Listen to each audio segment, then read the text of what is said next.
चेतना memorial public inter college के YouTube class में आप सभी का स्वागत है। आप सभी को हम क्लास 12 का चैप्टर 5 पढ़ा रहे थे, सॉलिड स्टेट। आज उसका लास्ट वीडियो आ रहा है। इस वीडियो के बाद ये चैप्टर एंड हो जाएगा, नया चैप्टर स्टार्ट करेंगे। इस चैप्टर में हमने पिछले वीडियो में जो पढ़ा है पार्ट 5 में हमने आपको सॉलिड स्टेट चैप्टर में एन टाइप और पी टाइप अर्धचालक के बारे में बताया। एन टाइप अर्धचालक क्या होते हैं और पी टाइप अर्धचालक क्या होते हैं। एन टाइप अर्धचालक उन्हें कहते हैं जब चौथे वर्ग के तत्व कौन कौन से होते हैं? Carbon, phosphorus.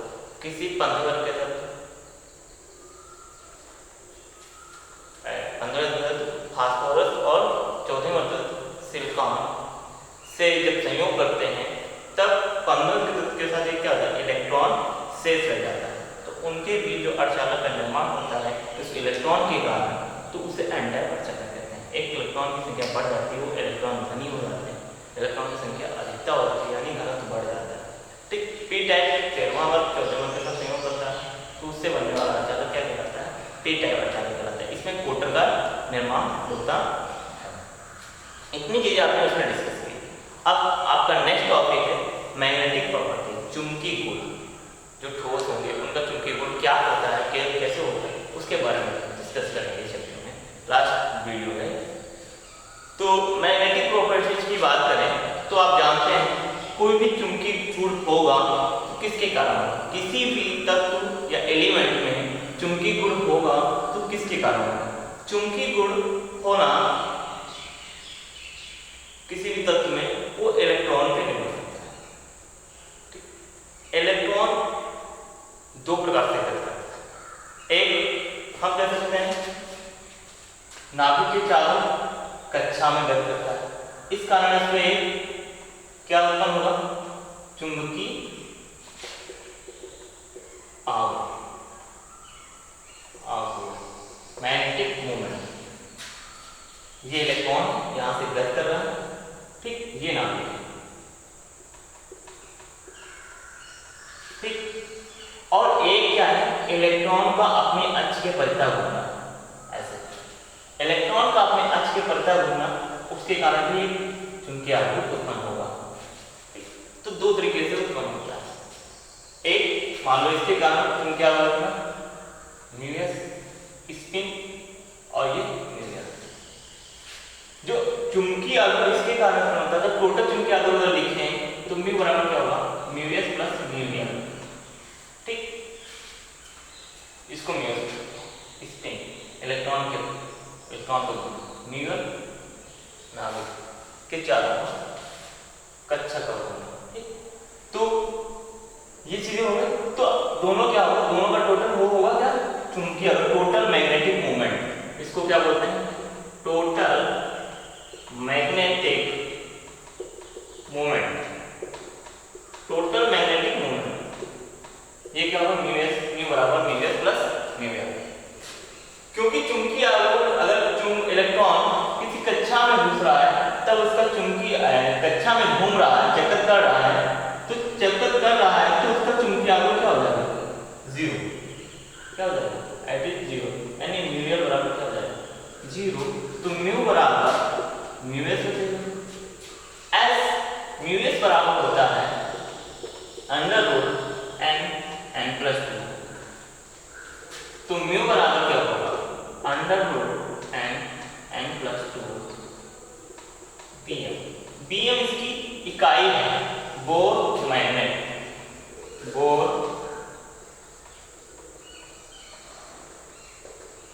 मैग्नेट, ठीक। बोर मैग्नेट इसका मान होता है 9.27 गुणे 10 की पावर 27 एम्पियर मीटर स्क्वायर, ठीक। 9.27 गुणे 10 की पावर 27 एम्पियर मीटर स्क्वायर होता है, ठीक। तो इससे हम किसी भी चुंबक में n क्या है? n इज अनपेयर्ड इलेक्ट्रॉनों की संख्या, unpaired number of unpaired, number of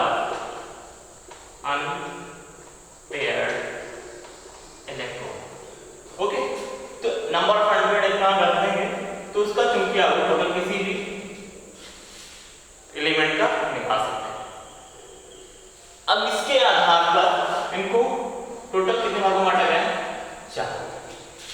magnetic properties के आधार पर इनको 4 भागों में बांटा गया। टोटल मेन तो 2 है, पढ़ेंगे 5, 4 ज्यादा बोली जाती है, लेकिन पढ़ेंगे कितनी? 5।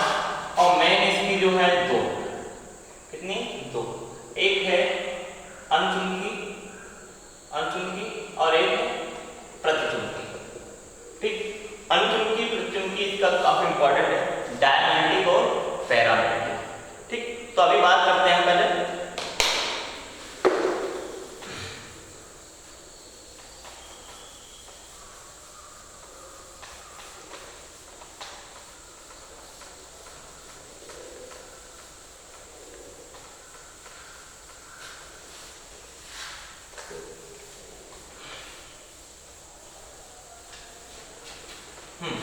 अब बात करते हैं कि चुंबकीय आघूर्ण जो इसके अंदर काटा गया है वो 5 वर्गों में। पहला है इसमें अनुचुंबकीय,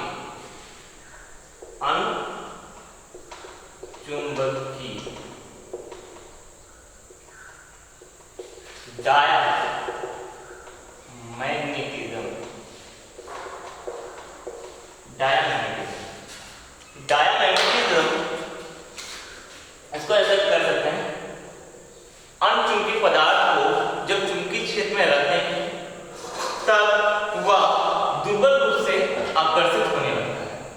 क्या मतलब सीधा?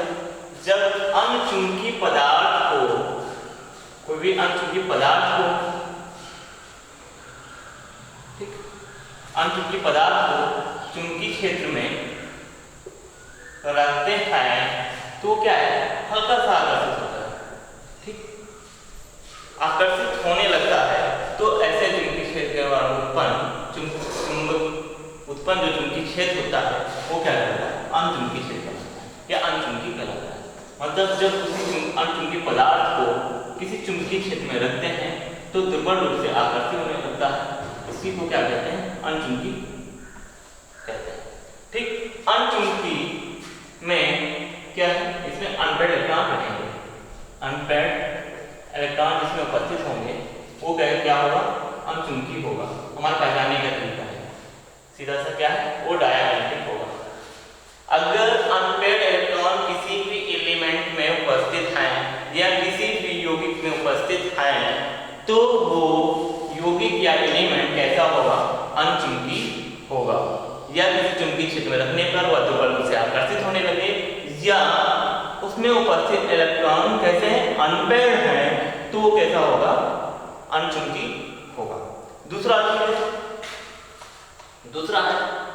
पैरामैग्नेटिज्म।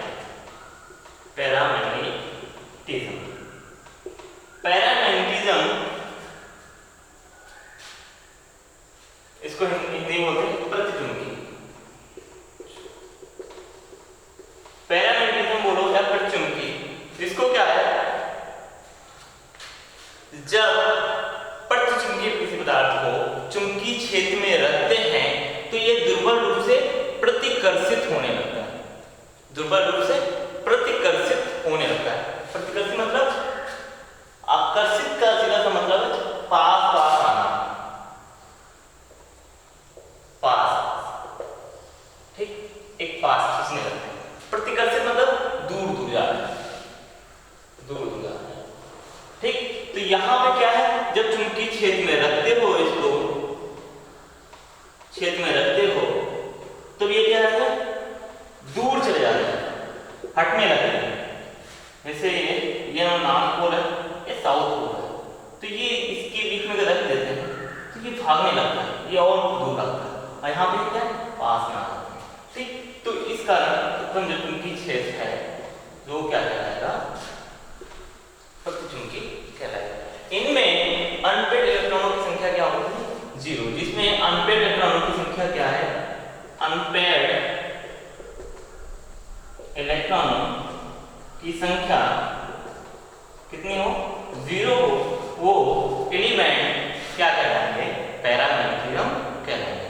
ठीक, दो चीज समझ में, अनचुंबकीय और प्रतिचुंबकीय। इसी से क्वेश्चन क्वेश्चन पूछे जाते हैं आपसे Cu2 plus Cr2 plus Mn7 plus Cu, ऐसे कई का क्वेश्चन पूछ जाते हैं। Tc Fe2 प्लस, ये सारे कंपाउंड क्या है, अनुचुंबकीय हैं या परिचुंबकीय हैं? अगर अनुचुंबकीय हैं या परिचुंबकीय हैं तो इनका चुंबकीय आघूर्ण क्या होगा, अभी इसको भी हम बताएंगे आपको। पहले हम चारों पांचों पढ़ लेते हैं तो आपको अनुचुंबकीय समझ में आया। जब अनुचुंबकीय पदार्थ को किसी चुंबकीय क्षेत्र में रखने पर वह दुर्बल रूप से आकर्षित होने लगते हैं, यानी पास पास आने लगते हैं, तथा इनमें इलेक्ट्रॉनों की संख्या, अंतरिलेक्ट्रॉनों की संख्या कितनी हो सकती है, उपस्थित रहती है। ठीक उन अनुचुंबकीय पदार्थों को या उनको अनुचुंबकीय कहते हैं। दूसरा, जब परिचुंबकीय पदार्थ को किसी चुंबकीय क्षेत्र में रखते हैं तो दुर्बल रूप से क्या होने लगते हैं, प्रतिकर्षित होने लगते हैं तथा इनमें उपस्थित चुंबकीय इलेक्ट्रॉनों की संख्या, अनप्रैक्टिकल संख्या 0 होती है, उन्हें क्या कहते हैं, प्रतिचुंबकीय कहते हैं।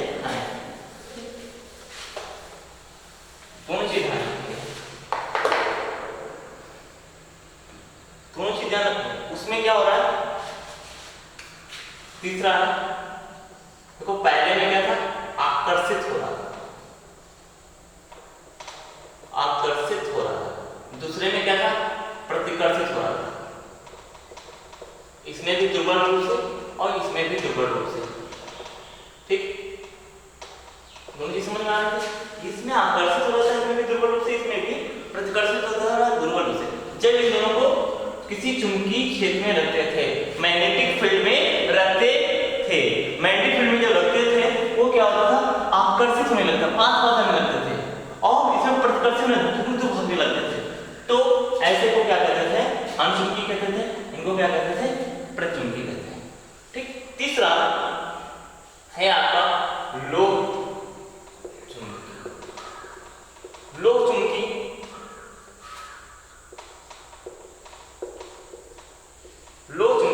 फेरोमैग्नेटिज्म,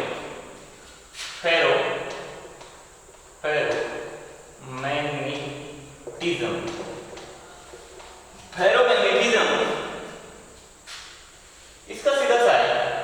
लोह मतलब अगर इनको चुंबक के क्षेत्र में कोई लोड पदार्थ है, अगर उनको चुंबक क्षेत्र में रखेंगे, चुंबकीय क्षेत्र में रखेंगे तो क्या होंगे, बहुत तेजी से क्या होंगे, आकर्षित होने लगेंगे, पास पास आने लगेंगे।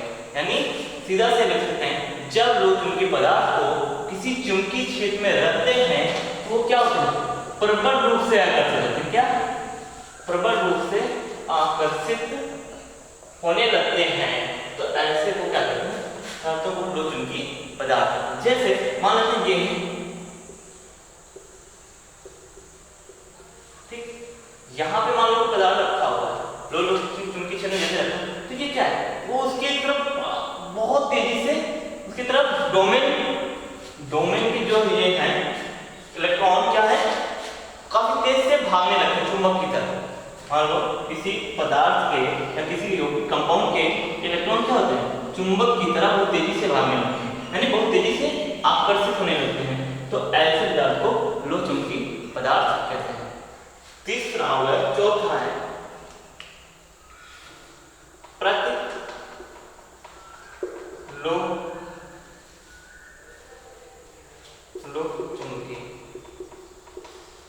चुंबकीय, इसको बोलते हैं antiferromagnetism. Antiferromagnetism बिल्कुल इसका विपरीत है। इसका विपरीत ये मतलब जो जब इसको चुंबकीय क्षेत्र में रखते हैं तो ये क्या होते हैं, समान रूप से आकर्षित है। जितना बल उधर लग रहा है उतना ही इधर लग रहा है। जैसे मान लो ये इलेक्ट्रॉन को खींच रहा है तो ये इधर खींच रहा है, ये इधर खींच रहा है तो ये इधर खींच रहा है, ये इधर खींच रहा है तो ये इधर खींच रहा है, यानी समान रूप से आकर्षित होते हैं। ठीक, चुंबकीय क्षेत्र में समान रूप से आकर्षित होते हैं, उन्हें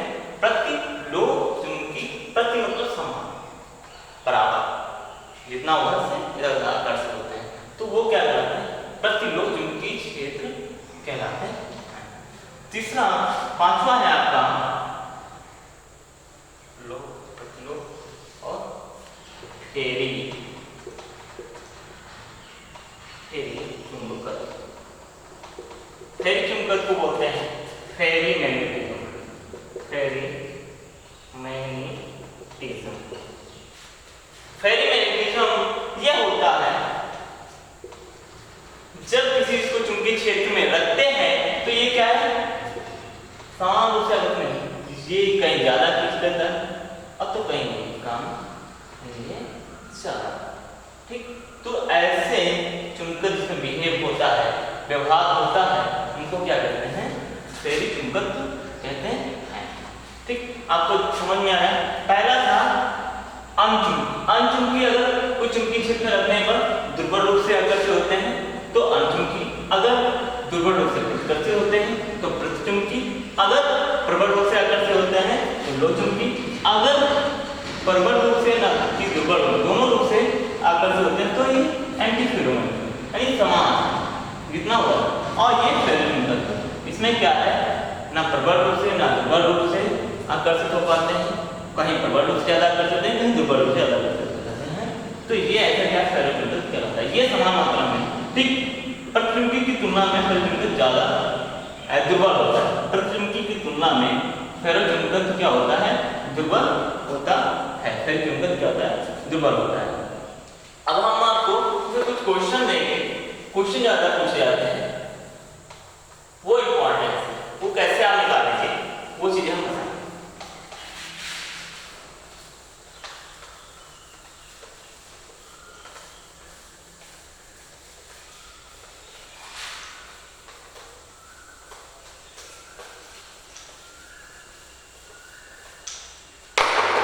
क्वेश्चन है, हमने मान लो क्वेश्चन ऐसे आते हैं, जैसे क्वेश्चन नंबर फर्स्ट हम देख रहे हैं आपको।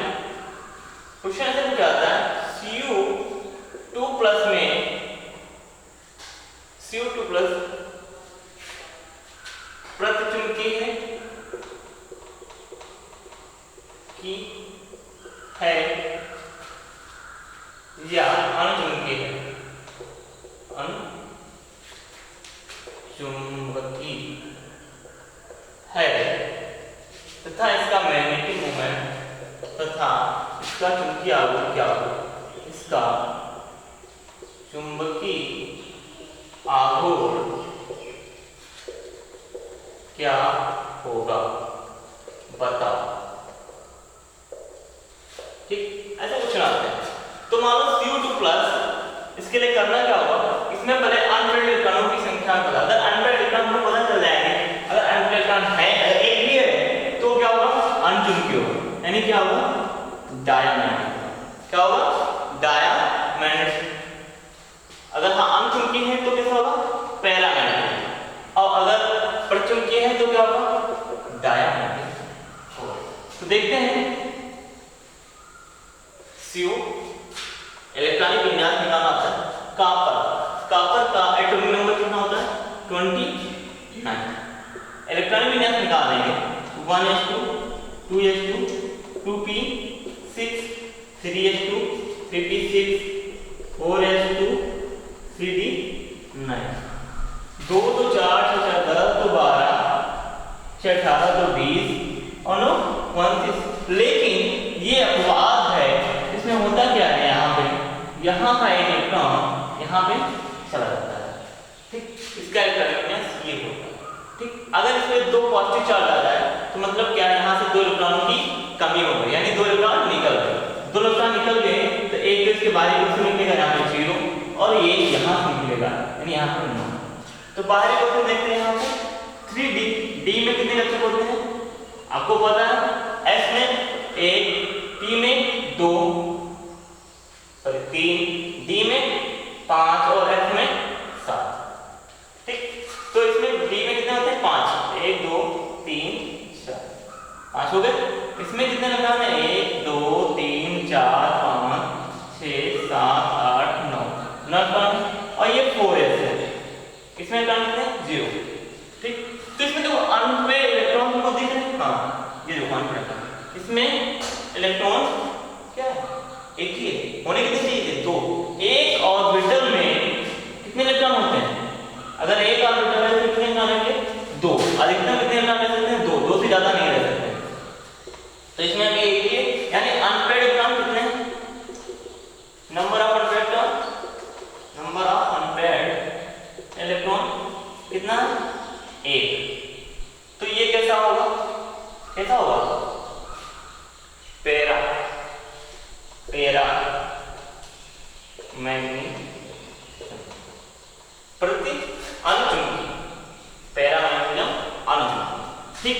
और दूसरी चीज इसका अगर म्यू निकालते हैं तो म्यू बराबर क्या होता है, चुंबकीय आघूर्ण मैग्नेटिक मूवमेंट, म्यू बराबर √n प्लस 2, n की वैल्यू रखते हैं तो यहाँ पे क्या हो जाएगा 1 और 2 1 3, यानी √3 की वैल्यू होती है 1.73 मैग्नेट।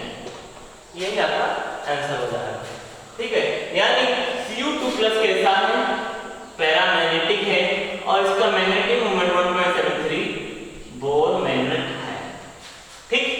तो ऐसे अगर हम आपको क्वेश्चन कई दें तो आप कर लेंगे। तो चलिए हम आपको क्वेश्चन देते हैं। सबको पहले इलेक्ट्रॉनिक विन्यास निकालना आना चाहिए, इलेक्ट्रॉनिक कॉन्फ़िगरेशन जरूर आना चाहिए। बिना इलेक्ट्रॉनिक कॉन्फ़िगरेशन के आप कुछ नहीं कर सकते। इलेक्ट्रॉनिक कॉन्फ़िगरेशन किस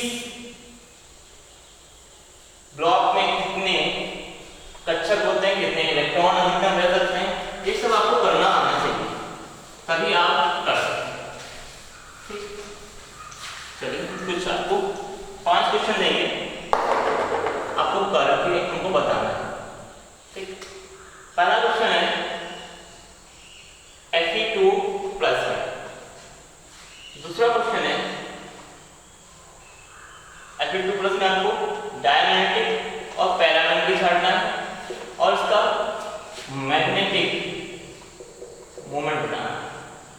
हम उम्मीद करते हैं आप लोग ये सब करके दिखाएंगे।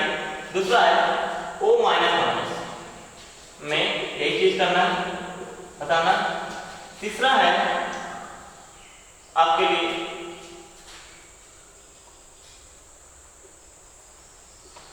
Sc2+ में बताना, और चौथा है Mn4+। एक क्वेश्चन हम आपको और दे देते हैं, पांचवा CrH2 2+। इस कंपाउंड में भी आपको बताना है ये कंपाउंड कैसा है, अपने हाई स्कूल में थोड़ा पढ़ा होगा। ऐसे कंपाउंड को बोलते हैं कोऑर्डिनेशन कंपाउंड,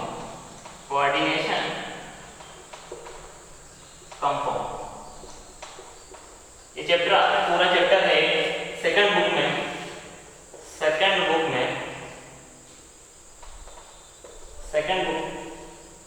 नहीं, फर्स्ट बुक में ही है, लास्ट चैप्टर है आपका,